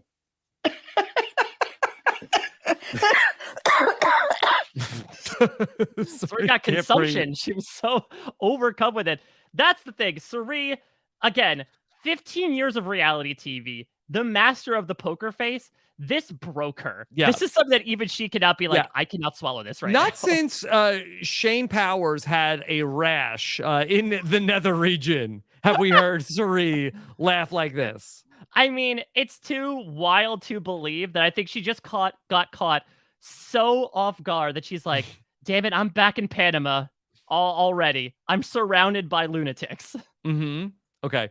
Mike, then one of the other things that we talked about a little bit in the preseason, but we haven't had a chance to talk about on the Slop, that alleged twin Luke that he is best known outside of the house for being a comic book artist. Have you had a chance to check out Luke's comic book series known as Splatterbrain? No, but that sounds like the alien script that Ian had to read for as a punishment in Big Brother 22. Yes, remember? Here's a question. If Luke and or his twin are evicted pre-jury, will they hire him to draw the BB comics this year? Oh, yeah. I don't know if the BB comics would be SFW, if you know what I mean. Yeah, I mean, listen, we've got goo bombs. I think they've kind of crossed that threshold at this point, but it could be interesting. Like, they brought in Casey to voice Otev after he was evicted in Big Brother 11. Maybe Luke could just be the in-house artist as long as they keep it PG-13, only draw above the waist. Yeah. Okay. I just thought that after doing a little bit of research of Splatterbrain, can I give you the description? Oh, yes, please. What of what Splatterbrain is about? Listen, Luke is incredibly enigmatic. We don't know a lot about him. He was definitely one of the most interesting people in the preseason interviews that we did, just kind of like looking off. Remember, the one thing he wanted to keep secret in the house first and foremost was that he was a Sagittarius. And so I am really intrigued to see what his brain was able to produce from a creative perspective. Okay. All right. So this is a buddy comedy in Splatterbrain. A ditzy lifeguard and an armored killing machine take on swarms of undead in this colorful twist on the zombie beach apocalypse. Okay, wait, did he base a comic off of the wayward romance of Tyler and Angela from Big Brother 20? He's a Tangela stan.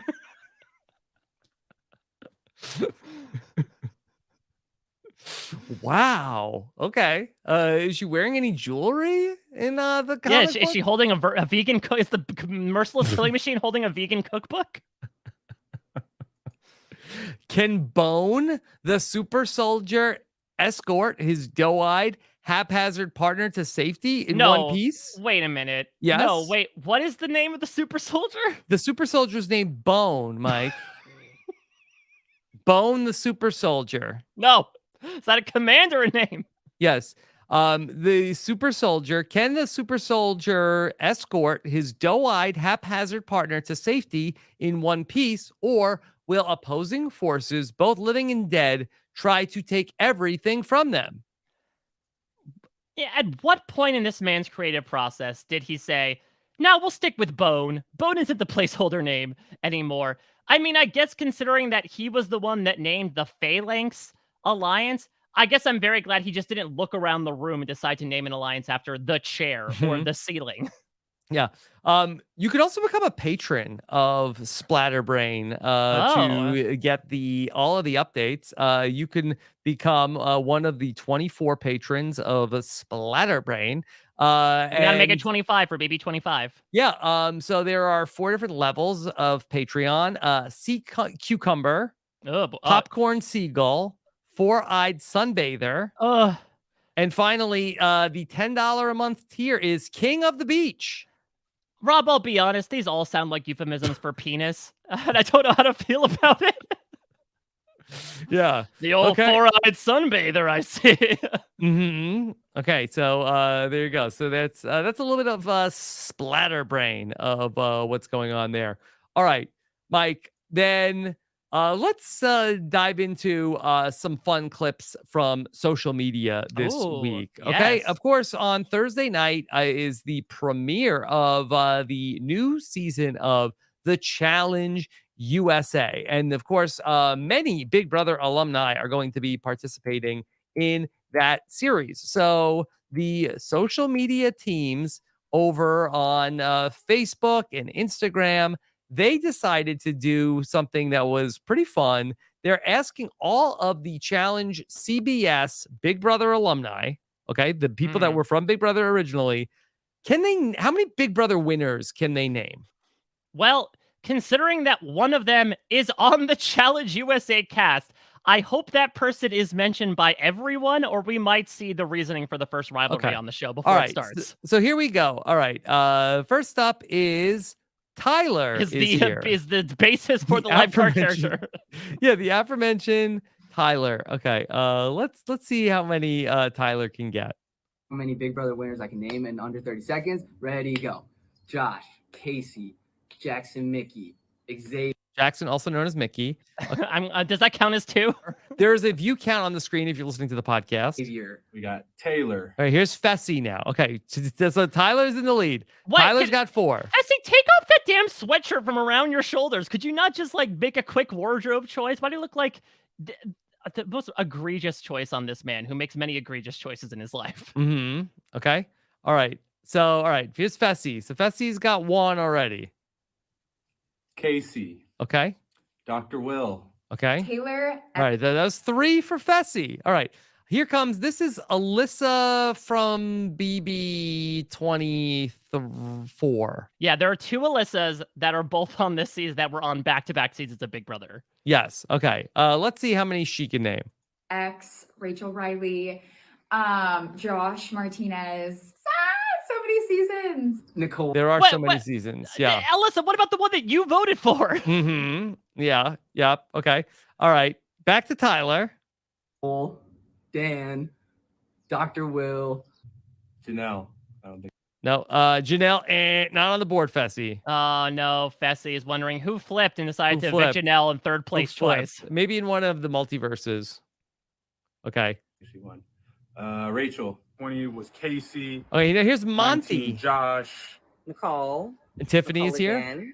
Rachel, Dr. Will, Dan. Josh Derek, Martinez. Now he's on Cody, the email. He's on the group Evil Dick, chat. Jordan, Casey. Yo. Why doesn't anybody try to go in order, Mike? I mean, that's the easiest way to do it, but these are truly speaking to how chaotic these people are, right? Just think of the first ones that come to your mind. Josh does not mention himself, which is maybe more of the self-burn a la BB sweeps the Emmys, as to think about the first Big Brother winner that comes to mind. Maybe this is the multiverse where Paul won twice. Maybe that's it, and this is like the Josh that could actually stand a chance of winning a challenge season as well. Mhm. They had to swap places a la the Mirror Universe. Okay. Who else? I've struck Steve, Derek. Will Kirby. I think I already said that. Casey. Oh my God, Xavier. 10. Oh, that's not bad. Andy. Ian. Seems like they were like hesitating on giving him the point for Andy. Also, again, Josh hesitated to say himself. I don't know how he suddenly jumped up to 10. It was a lot of off-screen stuff. Tiffany's only at 1. How did this happen? Mm-hmm. Yeah. Oh, yo, how many was that? All right, we're gonna see how Okay. So I guess Tyler was the winner with 11, and Tiffany only had 1. Well, Tiffany, technically, she thought she had 2, but she mentioned that 2 Nicoles have apparently won, or Nicole won twice. Maybe she lost points. Okay. So then, is it possible that Julie Chen Moonves can beat this record? So Julie Chen Moonves recently attempted to name all of the Big Brother winners in 30 seconds. All right, so here's the question, Rob. First off, I can bet that she is going to get into double digits. I want to throw out a better question here. Can we do like a quick draft of what winners will Julie Chen Moonves not be able to name in So 30 is seconds? she going to run out of time? Is it like all the people at the end? So it depends, right? You could guess people that she either forgets about or those that she will just neglect to mention. Mm-hmm. Yeah.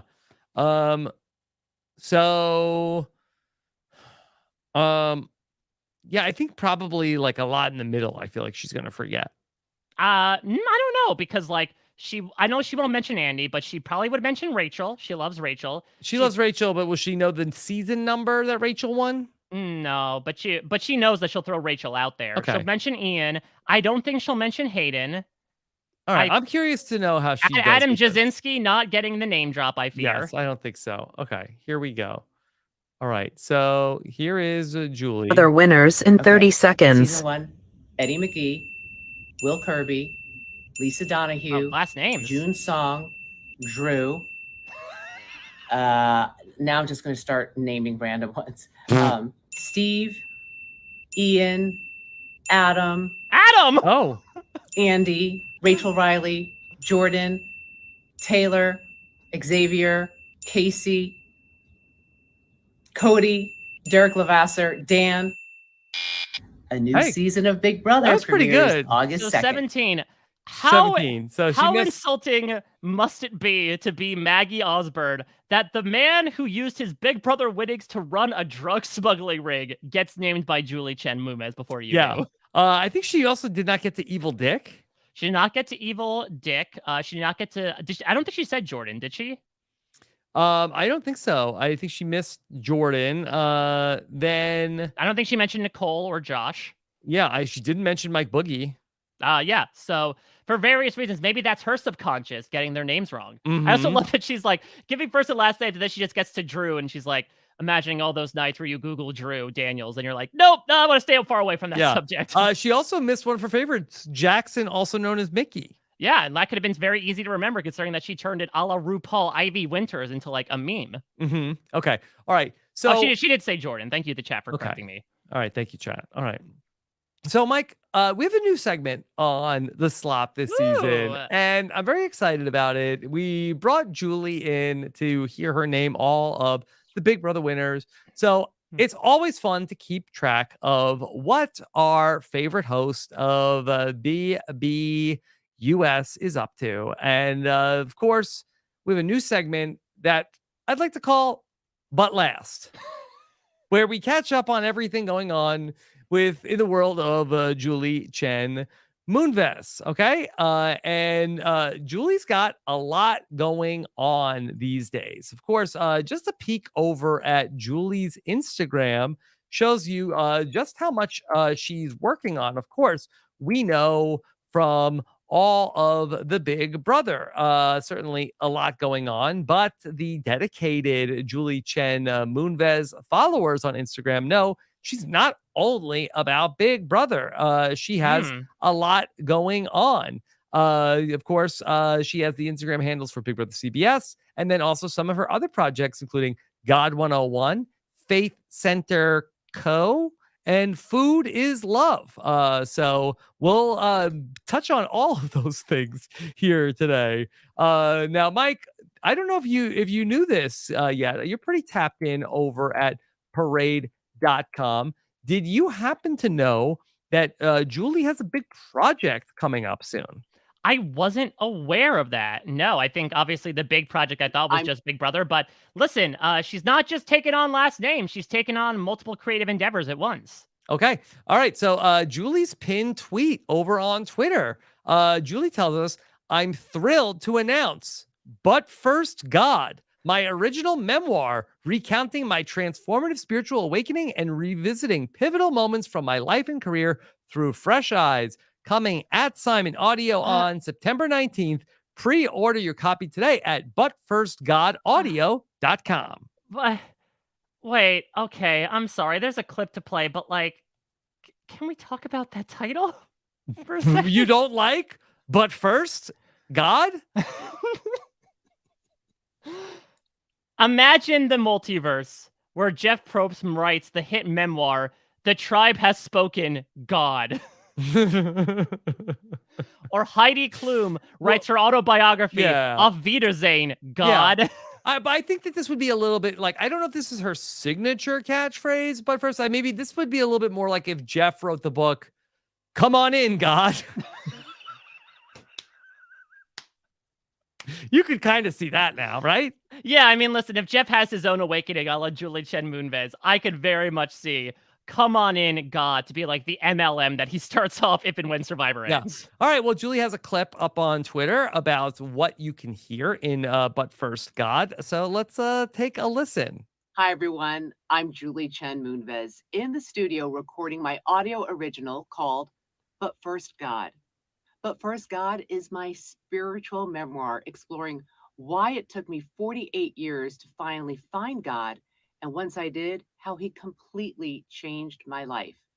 I'm also going to take you behind the scenes of shows I've worked on. Oh. Of course, Big Brother and a few others, and tell you about how even though I was ignoring God, he was there every step of the way. It comes out September 19th, and I cannot wait for you to hear it. Until then, God bless and Godspeed. Oh, no love one another. No love one another. Specific to Big Brother. Okay, so that's coming out September 19th. I do think as we get closer to the book release date, I do think that some of the live show segments might get a little bit more promotional. Yeah, I'm wondering, are we going to get one of those competitions where instead of watching David and Danya, the quick change artist, or Gallagher, is it like, listen to me read an excerpt from But First God and answer questions about how well you listen to it? Yeah. So Julie also, in addition to on Instagram, she's posting Big Brother content, but also has, some God 101 also appears on there. Now, God 101. Now, this is like you're learning about God for beginners. It seems like it. I mean, from what we experienced last time, where she was able to bring on people of multiple sex and faiths to prove that they are children of God through the various Big Brother house guests, I guess that is what it's serving as. Otherwise, like, wouldn't you evolve it to be like God 102, God 103, as if we are naturally advancing through the course rather than starting over with a new class every time? Mm-hmm. Yeah. Maybe that I guess maybe there's a God 201 for some people who are more advanced, hopefully, and then eventually into 301. Is this like UCB where there's a class show?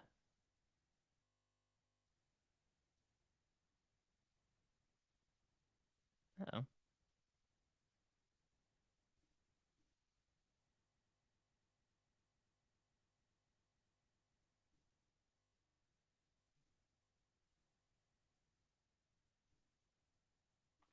Okay. Well, I think I'm getting notification that Rob's power may have gone out, which is interesting. Hey, expect the unexpected, Expect the right? Live unexpected. TV. There you go. Expect You're the back. unexpected. I guess God did not think this segment is funny. The ultimate retribution. Or Rob, could this be Boston Rob? Another classic Bazinga. Hey, I got you again. Okay. All right. But okay, Mike. I was about to get as drenched as Felicia's wet mic back there with just how much flop sweat I was exerting. Sorry about that, Mike. We're having a big thunderstorm in the area. Oh, so, no. all the lights went out here for a moment, but hopefully we'll be back and able to keep going. All right. So here is a little segment from a little bit of God 101 on Julie's Instagram. Okay. Okay, let's do it. All right, here we go. Here is, we're back here on God 101. Commands us to love our enemies. But can we really do that? Welcome to God 101. I'm your host, Julie Chen Moonves. As always, we are joined by Pastor Lee, his lovely wife, Deacon Danita, and our good friend, Walt. Molly is under the weather. Anita is working at her other. I love that there's a whole panel of regulars. Who are these people? Okay, wait. So it's the Deacon Dean. Yeah. Which, did he have to become a deacon for the alliteration of it all? Yeah. We have his wife, Pastor Panetta or Panini. What's her name? Danita. I think my favorite though is Walt. What's And Walt Walt. doing? And then What's Walt, What's right? What's Walt doing there? Yeah. Walt is self-explanatory. Walt came with the name. Yeah. Okay. Julie's got killer green screen for this show also. Let's hear a little bit about Mike, why we should love our enemies. Their job. Hi, everyone. Hi. Hi. Okay, Pastor Lee, Danita. I know it's in the Bible. I know God commands us that we must love our enemy. But did you make that noise? What? Wait, what was that? Did you make that noise? That was in the video. No, I don't think I can go back on Instagram. Oh no, I really need to go back and I don't think so. Was that something escaping Walt? from- Was that something- Walt? I mean, is Walt just like this demon that pops up like, there I am, it's me, Walt. Anita couldn't be in today. He's from the Scrambleverse. Yeah, I've been coming from the nether region with a message. Oh my Next time you God. won't be so lucky. Love your enemy. All right. Wait, can Why? you we refresh to go back? Sorry, I need to. And All also, right. we You did get the wanna names go wrong. all the way back to the beginning just for Yes, the noise. Okay. yes. All right. All Wait, right. first Here off, we we go. need the introduction because this is Pastor Lee. Unlike Roofer Okay. Lee, this is Pastor Yes. Lee. All right. Here we go. All right. Back to one. God commands us to love our enemies. But can we really do that? Welcome to God 101. I'm your host, Julie Chen Moonves. As always, we are joined by Pastor Lee, his lovely wife, Deacon Danita, and our good friend, Walt. Molly is under the weather. Anita is working at her other job. Hi, everyone. Hi. Hi. Okay, Pastor Lee, Danita. I know it's in the Bible. I know God commands us that we must love our enemy. But why? And maybe more importantly, How? you know,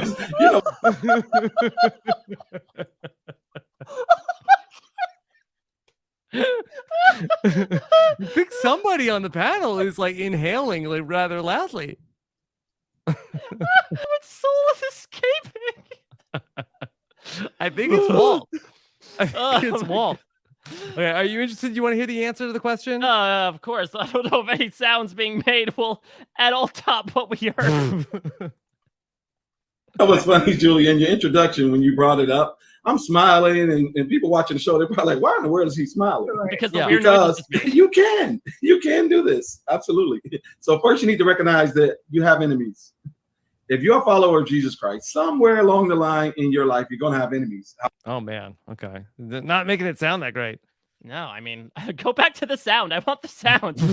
We're not watching it again. Give the We're sound not watching it again. Give the All sound right. to Zoom's StreamYard box. Okay, so then I mentioned, okay, I want to go back to Julie's Instagram homepage, because she's got a lot of different ventures going on. One of them here is Food is Love TV. I don't quite know what Food is Love TV is. I guess the implication would be that it is something to do with TV, but the definition of TV has expanded so much that I don't know what that would entail. Yeah. Food is Love, 5-time Emmy-nominated docuseries following Master Chef Lasse Sorensen as he explores the diverse St. Louis food scene and beyond. Is Julie Chen Moonves a producer on this? I had to be for the first 3/4 of the sentence. They said the diverse St. Louis food scene, and that is maybe the most random smattering of syllables I've ever seen get put together. Okay, all right. I'm not grabbing Ethiopian food in St. Louis. I'll put it at that. All right, Mike. So then to go back to Julie's Twitter account, X account, Julie had a very interesting Exorcism tweet is what that sound required on the God 105. All right, Julie tweets this: "Is it just me? LOL." With a photo of a lot of different food. Yeah. Let me see. All Let's see if I can bring this image up. Okay. Is it just me? LOL. Mike, we have like I don't know. Was this like an immaculate grid that Julie was working on here? All right. So carb, sauce. Yeah. Now you said that it was just a lot of carbs, but reading from left to right, it looks like so that's your first folly, Rob. You have to read in Hebrew like the Bible, right to left. This is like a double McChicken. This is like I'd say some sort of like, I don't know, like crab salad, like it's on sort a of like Hawaiian. It's one of those things where bun. you take all the the like halved sliders, but you don't separate them, and you like put them on an oven tray, and then you make the sliders in the oven. Then there's just a big ass plate of spaghetti. Yeah. There's like garlic butter ragu. Chicken, steak fajita, is that? Steak bites? I think that's. Then we got some lasagnas. We are Yep. talking on a Monday. Sorry, Is that Garfield. a shepherd's pie, a meat pie? Something like that. Then we just Yeah. have a raw ass slice of meat. Was that raw meat? It looks I thought it very looks like red. some sort of some sort of like red velvet cake or something. But it feels like everything else is so savory. Yeah, Why one of put, these things a are dose not of like the sweet other. there? Then it looks like we have some sort of like a personal pan pizza, some more spaghetti. There's a panini. Is this Little Nas X? Could be Little Nas X. Could be that pastor making a return. Yes. Okay. Mike, what the freaking hell is this? There's a very reasonable explanation here. Julie was very hungry from a day of recording But First God, so she ate all of this very hungry caterpillar style. She recorded God 101. That sound, Rob, from the bowels of the earth was from her bowels. It was her stomach. Your stomach was growling. Why did Julie tweet this out? Well, of course, like Big Brother fans are wont to do, they have now spun this off like that spaghetti on the fork to make this believe this was something that is coming on the show. Yeah. All right. So let's see if that's a clue as to anything. I mean, are we missing something obvious? Chat, let me know if you have your theories. Is this anything related to the 18th house guest? There's always room for more. Yeah, I guess so. Could it be that maybe there's like a notable Italian person? Hey, maybe the host of Food is Love TV is going to be the 18th house guest. Yeah, maybe. That could certainly happen.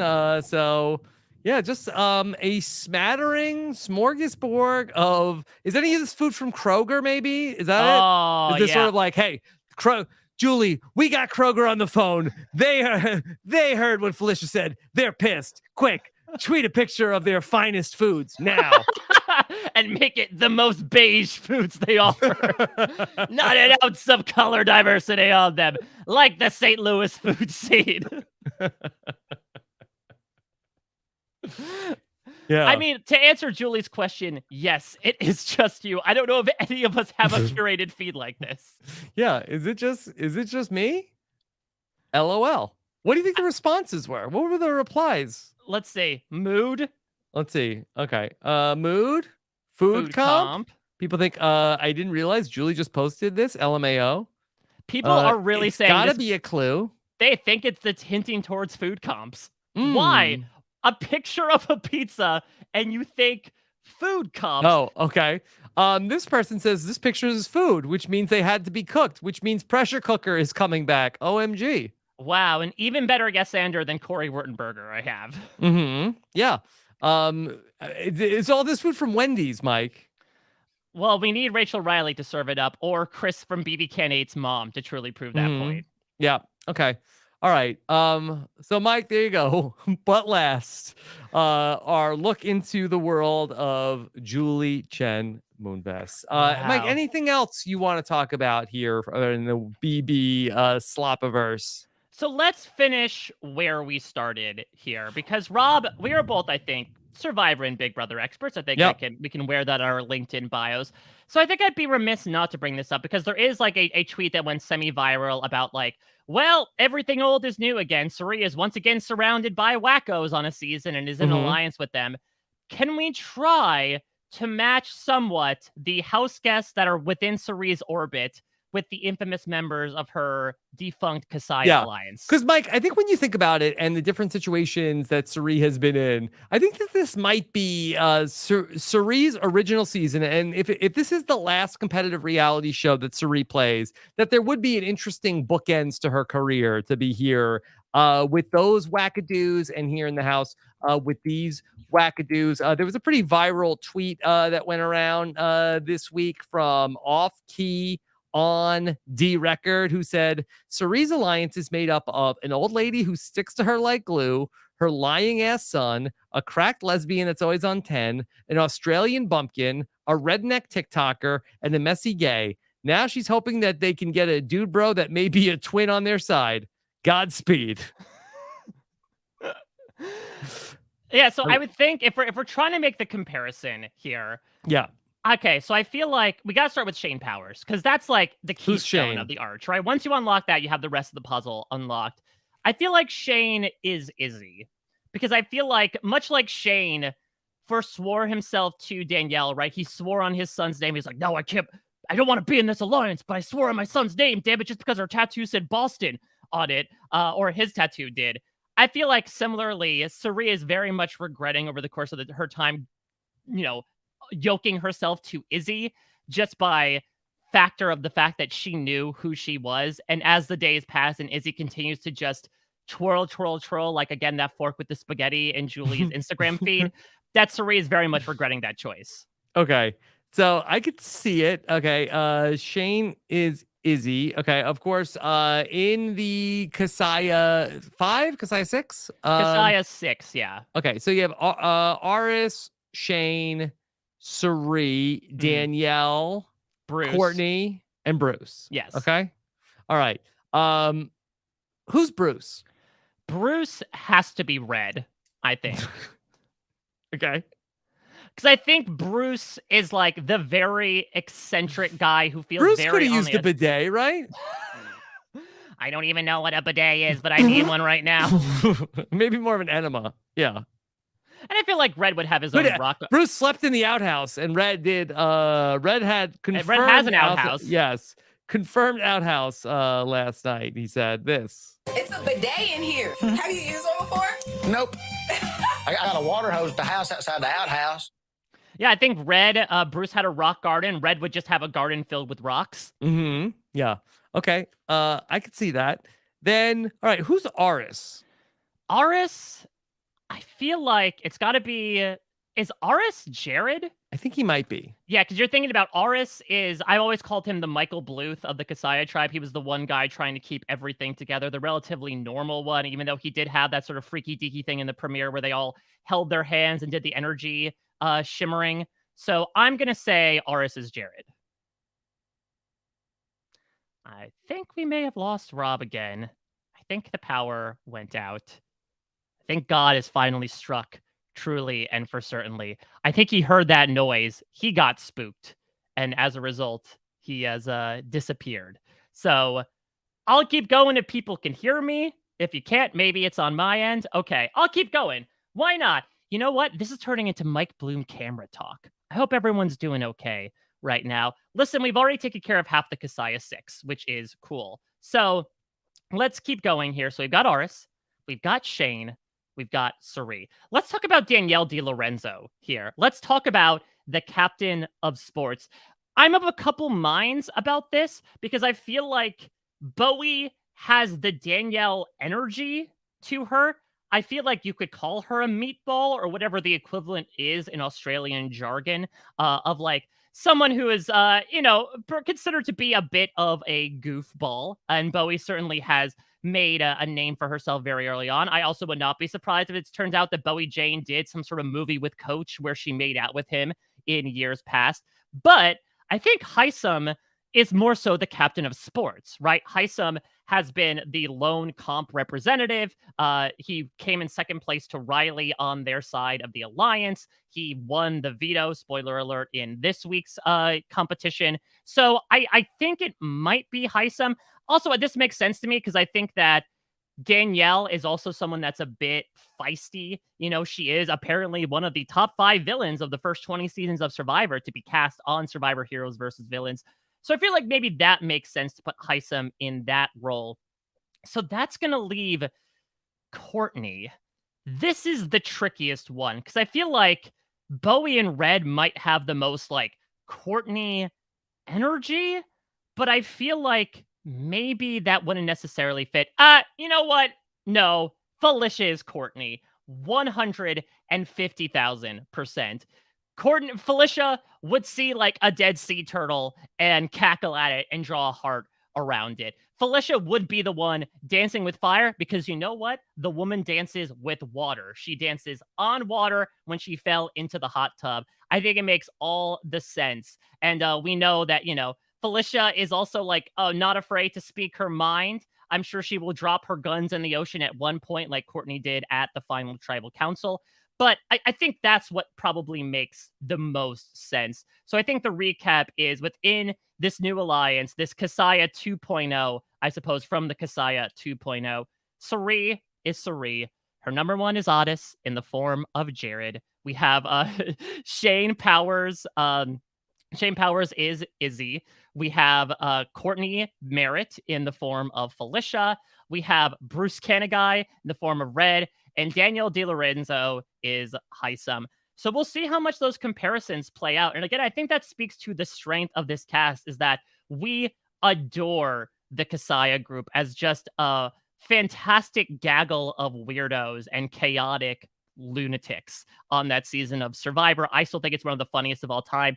And these house guests have proven themselves to be incredibly entertaining as well. Again, I cannot say how entertained I am by Big Brother 25. Less than a week in, so much has happened from a strategic perspective, from a personal perspective. Now, look, Big Brother seasons always start off with like some sort of excitement to them. Again, look back at BB19, which had one of the most ridiculous first weeks in memory, and look how the rest of it turned out. It's very well likely that a few weeks down the line, we could be looking back and saying like, yeah, I'm not entirely sure where this season went to. Remember those first weeks? That was truly our golden opportunity. And then it all went south from there. That gold turned to wood. But right now, I'm celebrating the gold that we have as we look ahead to what's to come on BB25. Now, look, there's also a bunch of other what ifs. Corey did give this malevolent message that the nether region is coming for somebody else. I guess when we hear over the loudspeaker the infamous from the God 101 Instagram, then maybe that means someone else is being called to it.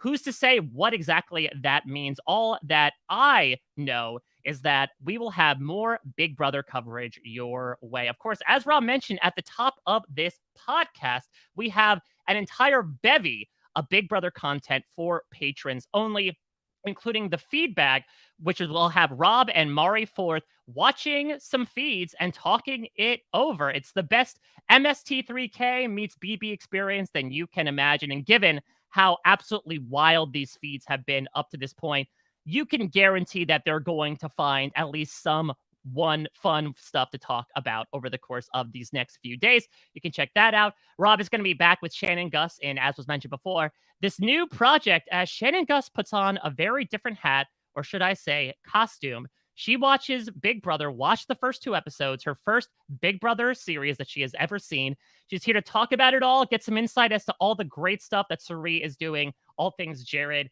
Corey, and much more. Rob and Taryn also do Q&As at the very end of the week as well, where patrons get to come on, ask more in-depth questions rather than just like some back and forth over text about things that are happening as well.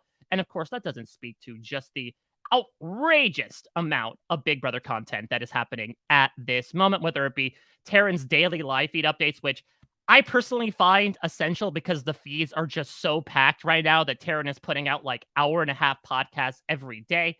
Be sure to check that out to get the full context as to each and everything that is happening inside those walls at this moment. And then, of course, Rob will be back on Wednesday recapping the veto episode as we begin to see perhaps the state of the house crystallize before it promptly gets shattered and falls apart coming into this next week. Again, make sure you become a patron.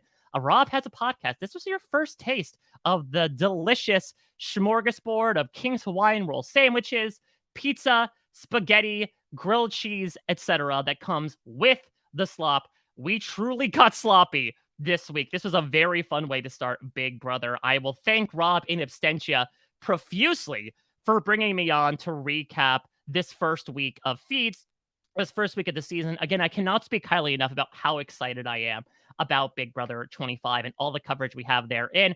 robhasawebsite.com/patron lets you become a patron at the $5 level. You get access to all of those exclusive podcasts. $10 level gives you access to the Facebook page, to the Discord, all these different communities that are happening as well. It's the perfect time to join considering how much greatness is existing in BB25 at the moment. Of course, you can follow Rob at Rob Cesternino. You can follow me at a Mike Bloom type. I should mention from my own perspective, I am doing my own coverage of Big Brother for Parade. I can confirm I will be doing Big Brother Exit Press this season, as will Rob. The schedule might look a little different for various outlets, but we can confirm that we will have Exit Press with the contestants as they come out of the house. I have no idea when that's going to happen, considering a lot of speculation happening with the Nether region, but no matter what, we will have you covered there. Of course, this is but the first of the Mike Bloom double feature that is happening tonight. I will also be appearing on the Claim to Fame podcast with Rob and Jenny, should Rob get his power back up in time, perhaps say a few Hail Marys to the big man upstairs. But really excited to cover that show. That's a summer reality show that I absolutely adored last season and has been giving so much this season. I also am going to be covering stuff on post-show recaps. I cover Star Trek, I cover Star Wars, and watching Star Wars Rebels, including Ahsoka that's coming up in a couple weeks. I'm covering Battlestar Galactica with Josh Wigler as well. And also, I'll finish things up by making it a bit of like a CBS reality sandwich. The Challenge USA, the show where Big Brother winners can barely name the ones from seasons past, is coming to a second season premiere on August 10th, this Thursday. It'll be airing 2 episodes a week for the month of August on Thursdays and on Sundays. I can confirm as well that both Rob and myself will be doing Exit Press as well for that show. You can hear us talk with various reality alum from both CBS and MTV alike. We'll record those the day after the episodes air, so usually Fridays and Mondays, depending on how many people are eliminated in each episode. I'll also have a bit of a something to whet your appetite on Tuesday, the day after we're speaking right now, as I get to talk with the one, the only, the buttoned up TJ Lavin. No assessment yet as to the thickness of his neck, but very excited to sit down with TJ to get his thoughts on the season before it all premieres on Thursday. So as we like to say over on the sister network, we are just getting started with not only CBS reality coverage, but Big Brother as well. Thank you all so much for checking this out. For those of you that have not experienced the slop for the first time, I hope we didn't scare you away too much. For those that are back in these BB streets, we are so happy to have you. And welcome to a season that will be sure to be chock full of sloppiness, no matter what, given what this cast has been bringing so far. Thank you all so much for listening. Take care, everybody. Bye-bye. Love one another. And as always...